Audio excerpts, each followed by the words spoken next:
Yeah, so it's a full-time job, which is great to see. And it's good to see another person get into debunking. Yes, he's done some debunking recently, and we were talking about that at lunchtime as well. Yeah.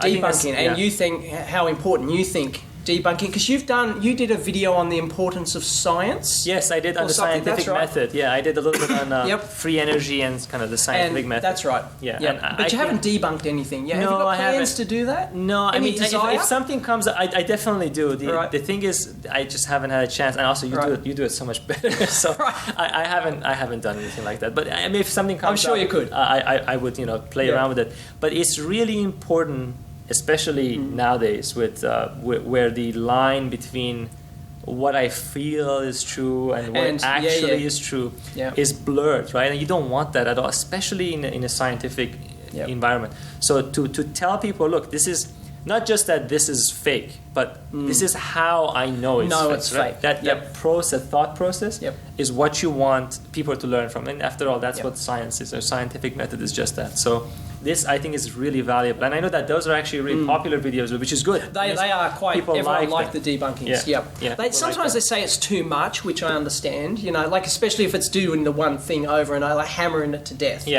Solar roadways, batterized, all the rest of it. And sometimes it does take a little longer to debunk something. You can't just come and say 5 sentences and then say, okay, it's bad, right? You have to reason it out. Sometimes it takes time to reason it out. And that's just part of the reality of debunking stuff. It's audio file stuff is the classic. Everyone says do an audio file, debunking of audio files, and you can't. It's actually impossible. You can measure everything, and their argument is you just have to listen. It's like you cannot argue that. The problem with that, the problem is that the person's perception and emotions play into the experience, and they can actually hear it different. To them, it's different. So it just sucks when somebody comes and says, put these crystal pillars under your cables, and it's going to make everything. It'll span the depth. The sound stage. But if you want to drop a couple of $1,000 so the music sounds better to your ears, by all means. But it doesn't mean it's actually different. But anyway, that type of market is it's toxic and so on for whatever. But the things that cause people to spend money on something or tax dollars on something that could be used for something more important, those are much more important. I care about tax dollars, and I care about the regular Joe public in being duped into a crowdfunder or an investment or something. If you want to spend your own money, go for it. Exactly. It's like I'll support you. It's your right to do it. Yeah, but when you take other people's money, tax money is very different. That's my money. Yeah, and this is probably a much bigger deal in the medical, fake medicine, all that. That really bothers me, and it goes, at the homeopathy and all that nonsense. But there's nothing you can do about this. No. But I'm glad that at least in our expertise we can sometimes comment on something. Back on education. Yes. Yeah. So obviously it's one of the things that I value very, very highly, and goes at the heart of why I do a lot of this. You were a teacher, right? Oh, do you still teach? Still do some teaching? I'm hopefully go back to once my visa, green card stuff gets sorted out, become an adjunct professor again at Columbia University. And so you can work in the US, but you can't teach. Yeah. So the way it works, that the visa is tied to one location, right? So if you're on a work visa, you can only work for the place where the work visa was issued. And then if you're a green card, you can work anywhere. Yeah, which is what I'm in the process of completing. Yeah, so that's obviously a limitation, but education is just so important because not just because of the content you teach, but because of the style, the mentality, this thought process. That's really important. And I think I talked a little bit about that in one of my videos before. Also, is I think Bill Gates said this once. I think he was in Saudi Arabia or some country in there, Dubai maybe, and one of the people asked them, so what is how would you recommend our nation to bring to advance to become to a point, for example, like the United States? And I believe his answer was somewhere along the line of that you have alienated 50% of your population of your talent. Right? Yes, exactly. Straight off the bat. Yeah, right off the bat. So you're already starting with at 50%.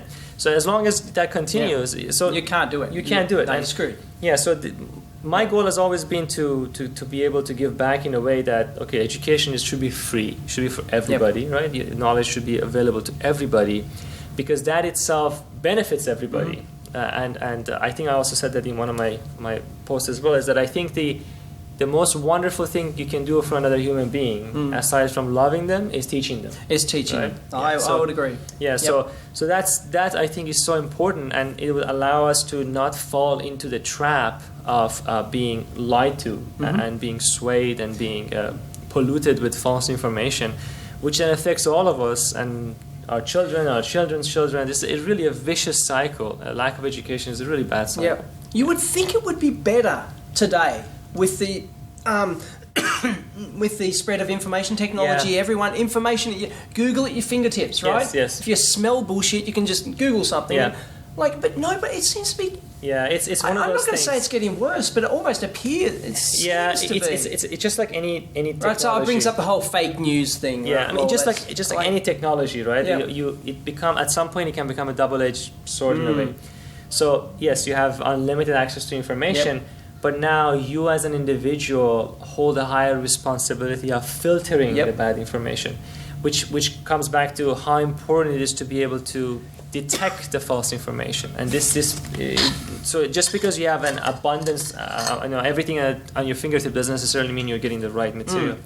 So being able to let people know and understand, the difference between why something is true and how it is that it is true is really critical. A friend of mine wrote a program to solve this, Rebutter. I'll link it in down below, Rebutter. I think he's made it open source now. It was like going to be a startup, and he made it open source. What it is a plugin for your browser. Yes. And he was hoping that the browser manufacturers would integrate it as, as a permanent thing, so it's on everyone's thing. What it does is it pops up if there's an article, a news article or whatever, and somebody has rebutted that with their own article, it will automatically pop up and say this page has 10 rebuttals. So if you pop up with homeopathy or something, there's a billion rebuttals, right? This is just bullshit. Or if it popped up with solar roadways, they go, hey, here's links to engineers who have looked at this and gone, this is nonsense. Don't put your faith in this. Have you noticed on the internet how people can say just about anything and people will believe them? Wouldn't it be great if you could get the truth, the whole truth, from any web page?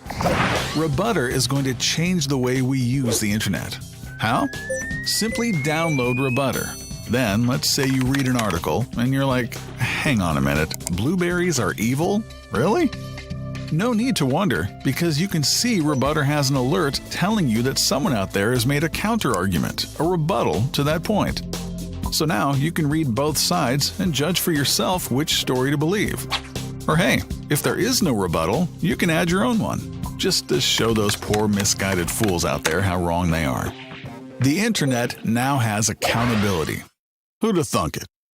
There's got to be a mechanism like that to solve it. I think there's got to be a solution. Eventually it has to be. Because otherwise, if people were smart enough to do it, they would have already done it. Yeah. So I don't think people are going to get smarter or more proactive. I think it needs to be technology. There needs to be that's true. Technology there is continuously, if you look, there's a lot of articles and a lot of things that come out discussing specifically that no matter which side of the political system you are, left or right, if you're constantly bombarded with information that reaffirms your point of view, it's just going to make it worse. You're going to get pushed more this way and you're going to push more that way. So it's really important to, in a way, to help people understand. And the thing is, you don't want to completely block yourself out from every other information that you don't agree with, because that also is not good. But then you need to have the skills to be able to do. So how do we combat? Are there other ways to combat people's tendencies Well, there's nothing wrong with ignorance, but like willful ignorance when you're presented with the facts and you just refuse to believe them because it doesn't fit your paradigm. I don't like, because science is not based on authority. Right. Science should not be based on authority. It should not be. Yes. But should there be a but in that? Yeah, well, the thing is, we tend to want things to be really black and white because we like the reason. This is again my opinion, that why people like black and white is because it's easier to make sense of things that are black and white. You say, okay, I get it this way, or I get it this way, but it's really most things in life are in between, right? So honestly, that you have to try and as a human being, you have to try and separate your emotional attachment to a concept from the reality of the situation, right? Like, I think that if, let's say, if a person has a terrible disease and they go to the doctor says you're cured, right? And you will feel wonderful, right? But, But it's just not true. It's not true. Right? So that I think the truth matters, right? Ultimately matters, because for that particular person, eventually the truth will catch up to them, and that this applies to everything in life in one way or another. And I'm hoping that with more and more people recognizing the importance of investigating something that they're being told, question everything, including us. Exactly. So that will then. I always say that. Don't believe me. Yeah, don't take my word for it. Believe me. Go and run the numbers yourself. Prove it yourself. I'm always saying and if a politician comes and says, don't believe, and when was the last time a politician came and said, hey, don't believe me, go check it yourself? It just doesn't happen, right? So should politics in particular, should it be mandated that they only listen to authorities in the particular fields, like written into the legislation, like, so you can't listen to the nutcases. Even all the communities rising up and saying, I support this pseudoscience or whatever. Technically, they have to listen to the people, right? Because that's what they're. That's their elected. That's what they're elected officials.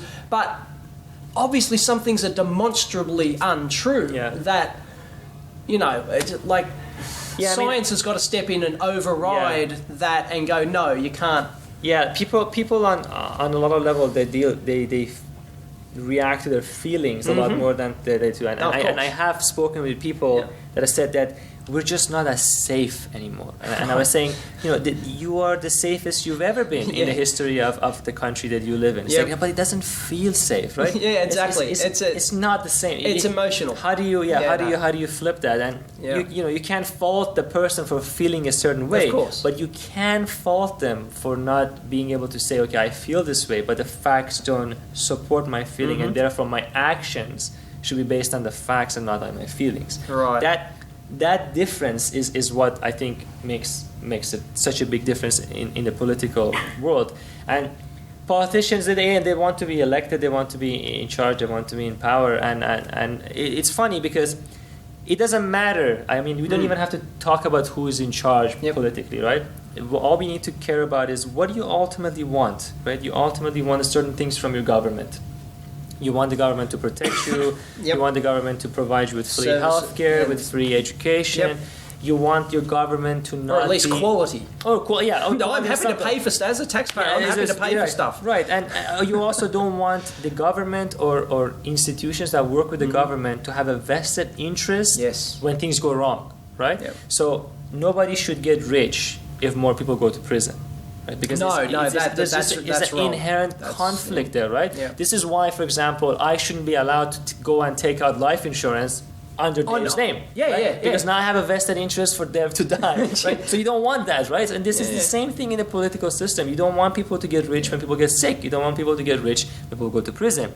Now I understand that there has to be a reward based on some things. So, for example, experiments in medicine are very expensive, so there has to be some reward for new medication to be created. Of course, so they've got to have a 5-year dominance or something. There's got to be human beings or whatever. There's got to be. We just simply haven't evolved to a point where we don't need that. Yes, right? We want this. We're not living in some Star Trek utopia where there's no money doesn't exist anymore and everything's. So I recognize all of that, but I think there should be a balance. And once and I think I've said this to many people before. This exponential rise in separation of classes in terms of how much money you have. Yes, it's just the wealth inequality is extraordinary, right? And I don't want to set myself up as a moral exemplar, and I am not by any. I don't want, but I can tell you right now, there are some things I will never be able to do.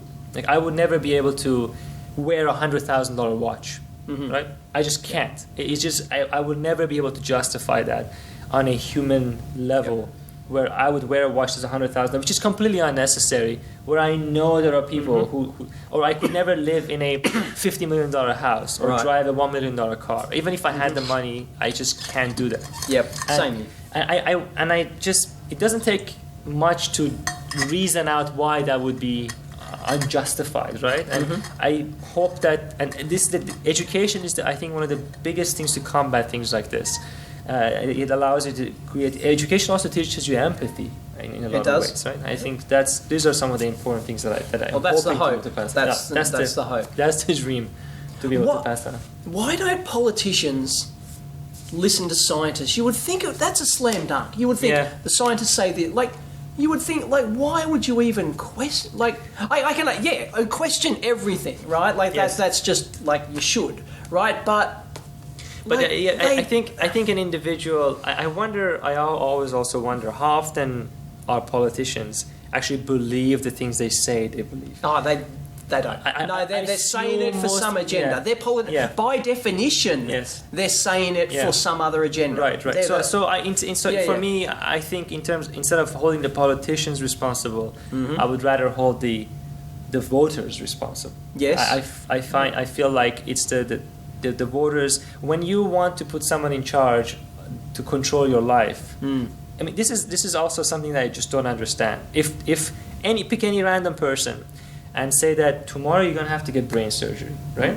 You're gonna have a million questions from the doctor who's gonna do the brain. You're gonna pick that man up or woman apart, right? Yep. Because they're gonna do this to you. But you're gonna pick somebody who's going to control everything, right, in your life. Don't you want to do the same thing? Yep. Right? Shouldn't you be even more meticulous? I mean, I understand that as human beings, somebody coming and cutting us as an individual open and trying to operate on us, it just hits much closer. So you react to it differently. But we should adjust our mentality a little bit and make sure that the people who are in charge, again, doesn't matter who it is. We haven't named a single name so far about any politician. We don't care about that. That's not the point. Yep. But you just have to be very meticulous. You have to ask yourself, why is this policy being pushed? Why is that policy being pushed? Why are we silencing this? Why are we advancing that? And if you ask these questions, and hopefully you find a better answer to them. The problem is people are busy. Yeah. People have lives. A lot of people. But they piss away their time on so many trivial things. Rather than looking to see if something's true, doing a simple Google search to see if something. But it's tough. I can sympathize. Let's say a single mother working 2 jobs, or a family barely making it. Yeah. It's tough, right? It's easy to sit down and say, go and figure it out. It's really difficult. I completely get that. But on average, more people who are aware, it gets better, right? It constantly gets better. And again, life has never been as good as it is now, right? We could be getting better each day, but I want to change the slope. Right. Even faster. Change the gradient. So there's no reason why it has to, because every generation, every day that is not going as fast as it could, is somebody's losing it. Is our as in video blogger, influential bloggers, time better spent more in general education rather than specific? Like, I could spend a day doing some obscure electronics tutorial, right? A day or two doing that. Am I better off putting a couple of days not doing any of those and putting that effort into a generic debunking video, for example?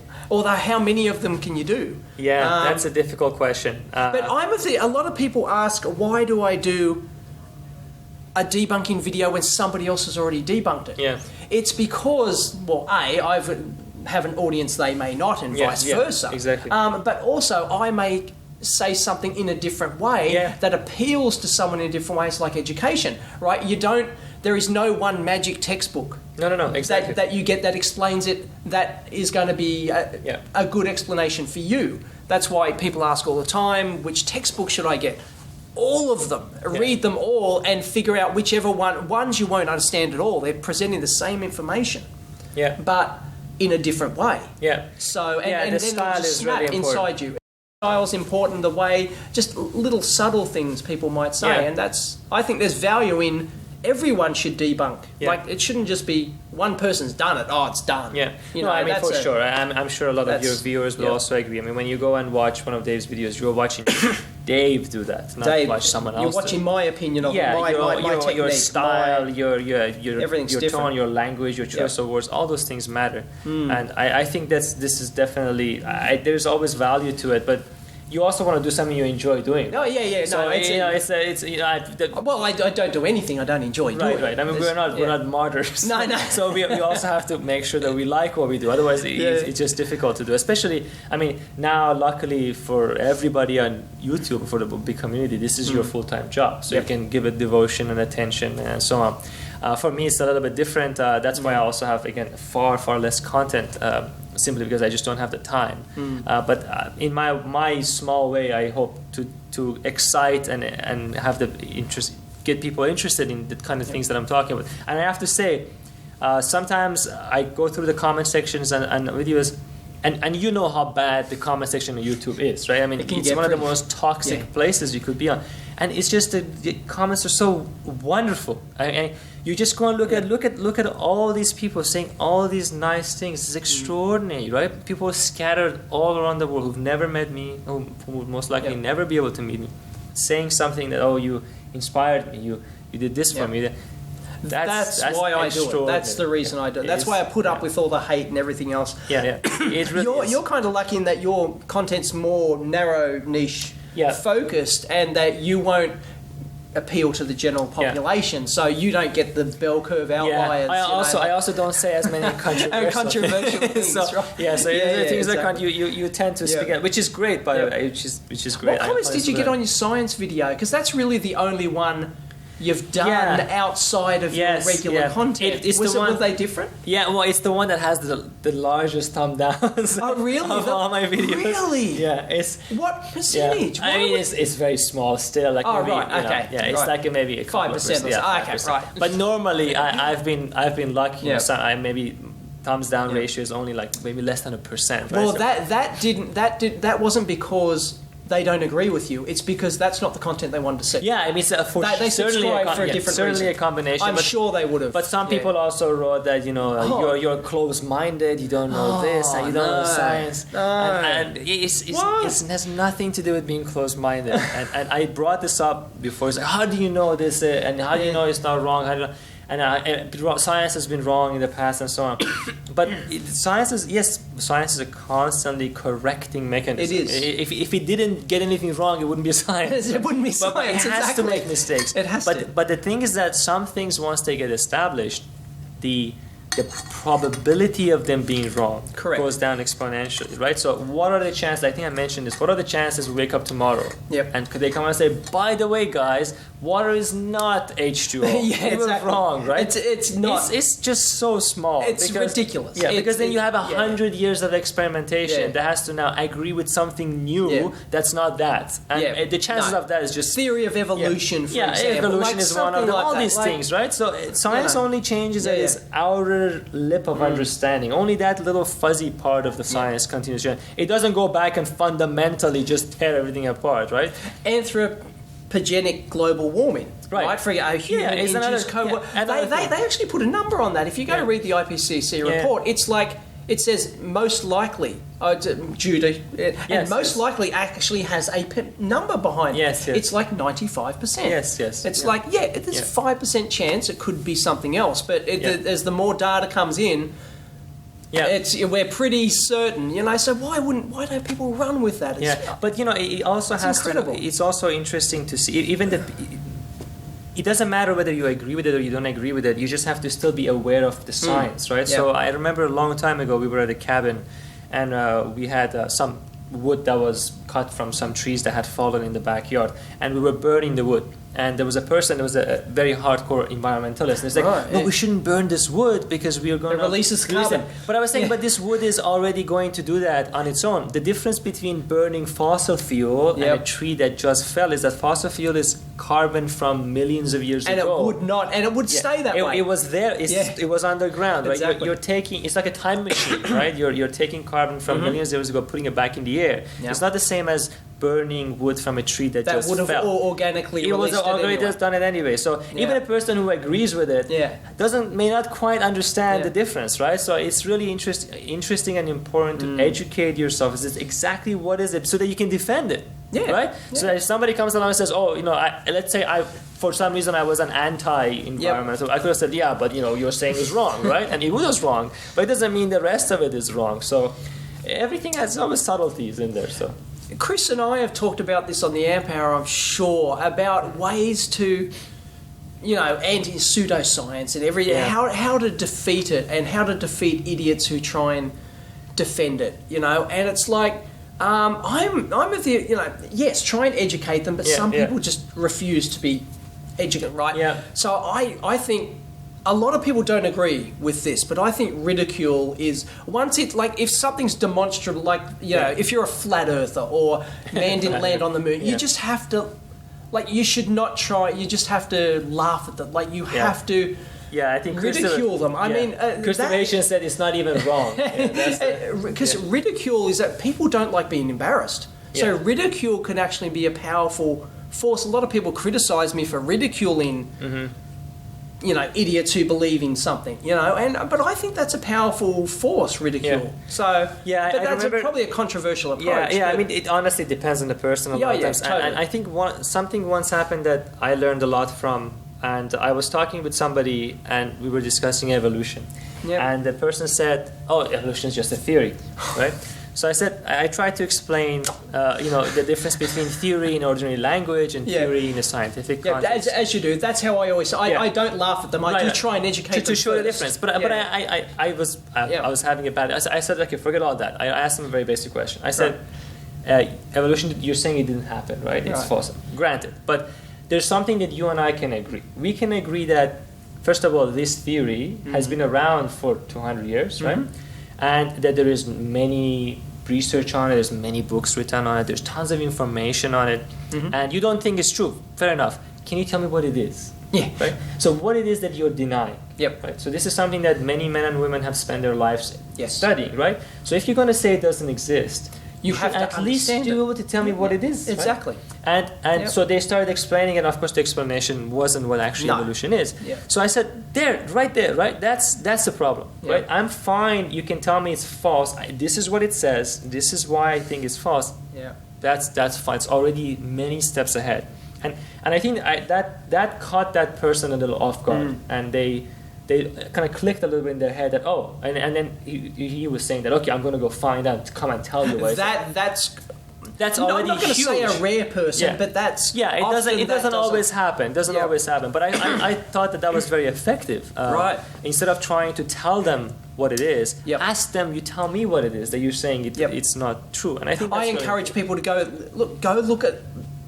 Here's a fact. Go look at art. Go verify it. And also, if you don't think it's true, ask yourself why do I not think it's true? What is my core reason for it? And is my reason sound and based on logic and so on? These are basic things I think that we can all do. Do you think we're eventually going to outgrow all this sort of stuff? We're going to live in a society where all the bullshit's gone. Like maybe not all of it, but like you're a fringe out, like you're a flat earther if you don't believe in climate change or something like. I mean, can you see it get in there, or is humanity not savable in that respect? I mean, honestly, if you look at how as a species we were behaving 100 years ago, I'd say there's hope. Right? There's hope because you're right. If you compare it with that, but then again, we went through the late 1800s. Yes, I mean it's almost like that because we went through a period where it was very bad. A lot of religion didn't dominate and everything else, and now it's come back, and a lot of other stuff's come back, and a lot of pseudoscience is coming back. 60s and 70s after during the Apollo and all that. All the things that happened. Where was the pseudoscience around there? Oh, maybe there was all the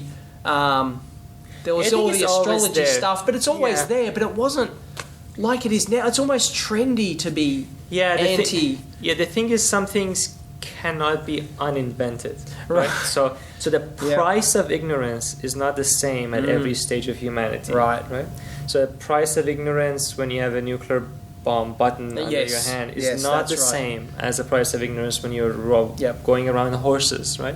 Correct. So that of course is part of the equation, but we as a species, we are obviously on a Gaussian distribution in almost every aspect of our day-to-day life, and this Gaussian distribution is really wide, and we're always going to have that Gaussian distribution. It's just we want to move the mean constantly upwards, so it's always going to be, and I think our best weapons in a way is, I mean, I think, by the way, just a side thing.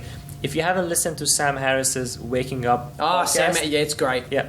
Highly recommended. Highly recommended. Yep. The people who comment him are experts. I can see the flame comments now, but but you don't have to agree with everything. No, you don't have to agree. Yeah. I mean, Sam Harris doesn't agree with a lot of the things that people come and talk to him about. I mean, it's not about agreeing; it's about a discussion, a conversation. Right? Yes, very and good. you can learn from that conversation. There's some things that they say that I don't necessarily agree with, but doesn't matter. I learn something from that discussion every time. Definitely go and check it out. Totally recommended. Highly recommended. Anyway, absolutely. So you see hope. Yes, I do see hope. See hope. I do see. I always see hope, even though it looks a little bit scary now, but I do see hope. It's okay. It's only 4 years. Don't worry. But I'm not asking for anything extraordinary. Right? All I'm saying, let's make sure that we're reasonable. Let's make sure that we think of people who are not as lucky as we are. I mean, if I look at my own life, right, I'm extraordinarily lucky, right, in every way that I can think about. I come from the Middle East. 20 years ago, right? A very repressive country now. Repressive country. Like very, Just take my YouTube channel, right? It would have been impossible from Iran, which is where I came. It's just impossible, right? Just the resources, the access, not possible, right? So just that, and that is, I'm hoping that is viewed as my giving away back to the community, right? So if I have been so privileged and lucky to have been able to go through the journey, I have to give something back. It just wouldn't be fair, right? So I consider myself extremely lucky, and I want to be able to give some of that back to other people. And like I said, I don't want that to get confused with me being on this high horse. Right. I am not a moral exemplar at all. I'm plenty of my own mistakes, but I just want to help in my own little tiny way. But just again, question everything. Make sure that you ask, why is a person saying this? Is it in their benefit in some way? Is it in everyone else's benefit? And think about everybody else. Think about the people who are just don't have what you have. And the thing that makes me happiest the most about my channel and the things I've done is that I've hopefully influenced others like yourself and others to also start similar you have content. Absolutely. That's the thing and I'm probably see it in the comments. most proud of. That's and the you thing can see it in the comments too. If I've done that, if I fail tomorrow, I've gone, success. Look, I helped create, I helped at least influence or encourage 50 other channels to start up, and they'll encourage others, and boom. That's the reach, that's the amazing reach that wasn't there 5 or 10 years ago. No, it's crazy. And you have them. You can see in the comment sections a lot of times. So you inspire me to do this or that, and these will stay with you basically forever. It's your. I mean, you have children. I don't, but this is immortality, right? Yes, exactly. That's right. You want immortality. This is immortality. So that's how you live forever. Is in the consciousness of others. And that's correct. The only way. That's the only. That's the only way you can do it. I think Neil Tyson once said that. I thought it was cool, and he was talking about if your consciousness is the arrangement of the synapses activity in your brain. So it's some energy related to the way that energy has a mass equivalent. It does. So there is a mass equivalent to your consciousness. It weighs something. That's just such a beautiful idea. Yeah. Oh, by the way, I just on my 15-hour flight, I watched Arrival. Arrival, yes. Have you seen that? Yes, I have. I enjoyed that so much. That's very interesting. Yeah, I really enjoyed that. This whole idea of this universal. I don't want to give it away, so maybe you haven't seen it. But if you haven't seen it, watch it. It's worth really it. Yes. Yeah, just such a poetic, such a beautiful film. Yeah.